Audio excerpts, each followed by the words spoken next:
प्रिय भक्तों, राधे राधे। जय श्री कृष्णा।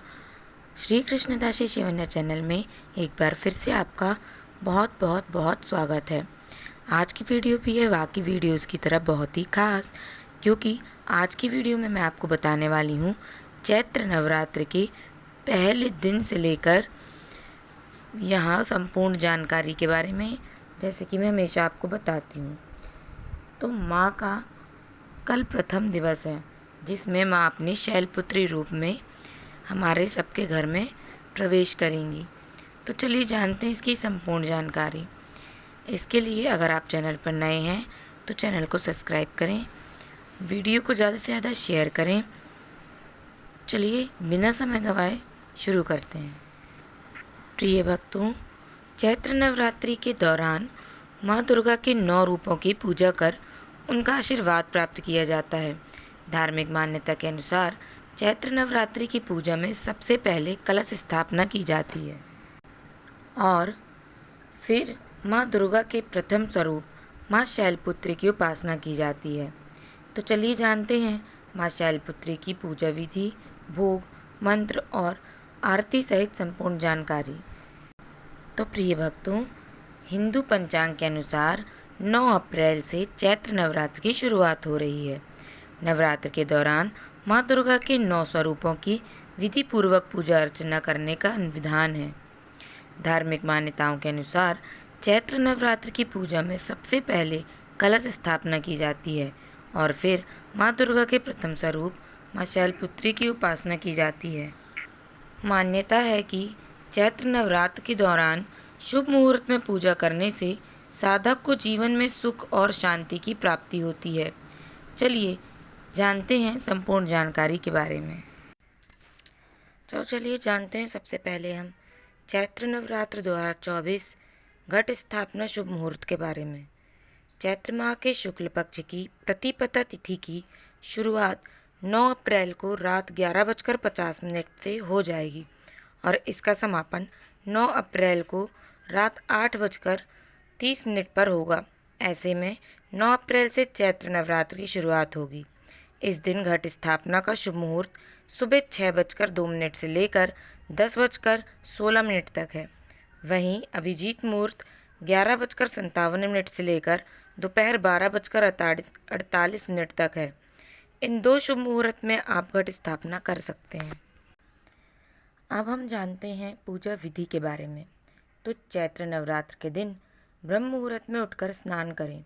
इसके बाद मंदिर की सफाई करें। माँ दुर्गा की मूर्ति या तस्वीर स्थापित करें। अब माँ दुर्गा का 16 श्रृंगार करें और फूल माला अर्पित करें। इसके बाद एक कलश से लें और उसे आम के पत्तों से सजाएं। कलश के चारों तरफ लाल पवित्र कलावा बांधें। फिर उस कलश पर नारियल स्थापित करें। अब दीपक जलाकर आरती करें और सच्चे मन से दुर्गा सती का पाठ करें। इसके अलावा माँ शैलपुत्री के मंत्रों का भी जाप करें। माँ दुर्गा को फल और मिठाई समेत आदि चीज़ों का भोग लगाएं। अंत में लोगों में प्रसाद का वितरण करें और खुद भी प्रसाद ग्रहण करें। माँ शैलपुत्री को लगाएं ये सारे भोग।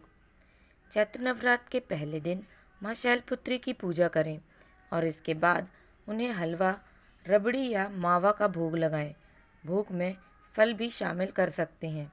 मान्यता है कि इन चीज़ों का भोग लगाने से माँ शैलपुत्री प्रसन्न होती हैं। अब जानते हैं हम माँ शैलपुत्री के मंत्रों के बारे में।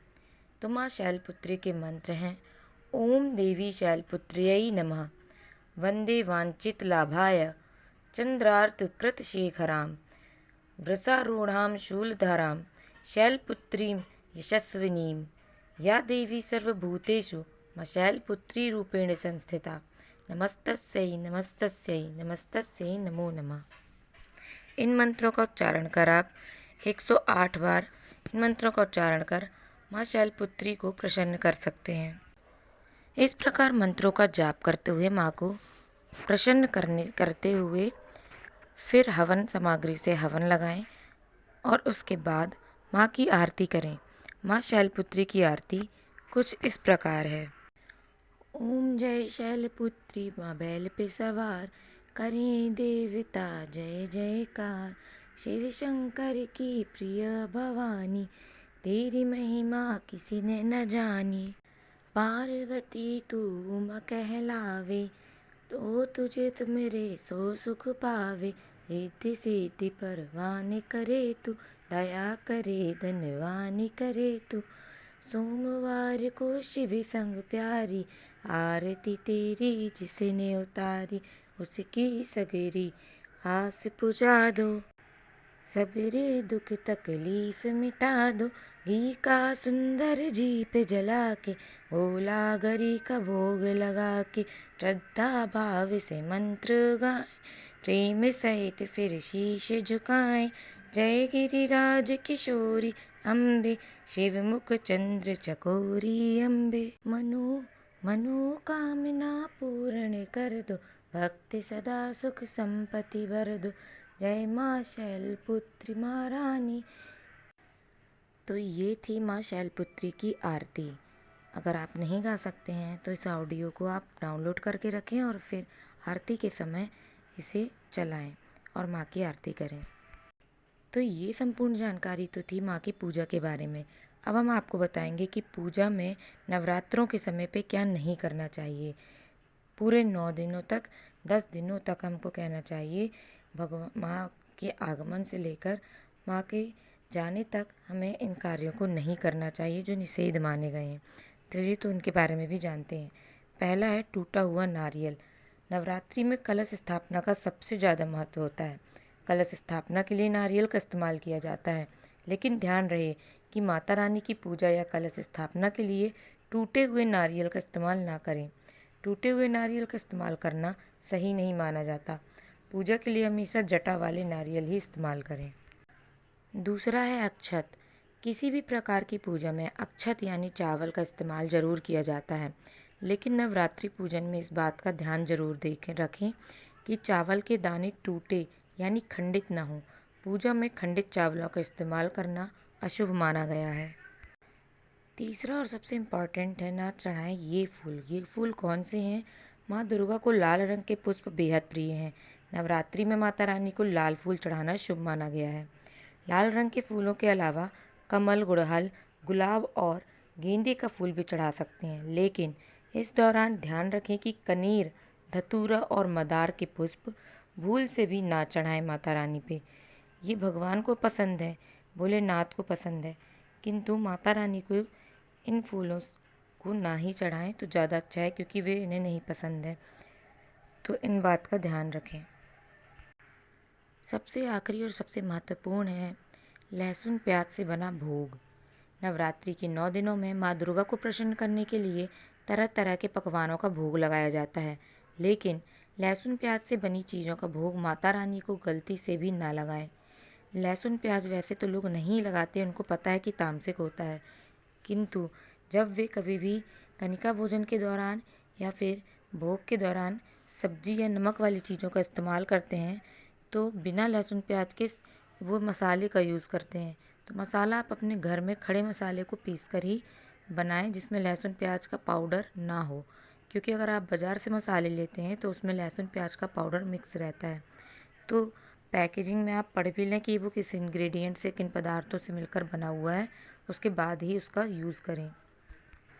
साथ ही अगर आपने घर में घट स्थापना की है, माता रानी को विराजमान किया है, तो आपको भी स्वयं लहसुन प्याज से बने पदार्थों का, भोगों का, भोजन का यूज़ नहीं करना है, उपयोग नहीं करना है, और ना ही घर के किसी और सदस्य को करना चाहिए, क्योंकि ये तामसिक प्रवृत्ति में आती है और माँ दुर्गा को तामसिक प्रवृत्ति वाली चीज़ें बिल्कुल भी पसंद नहीं हैं।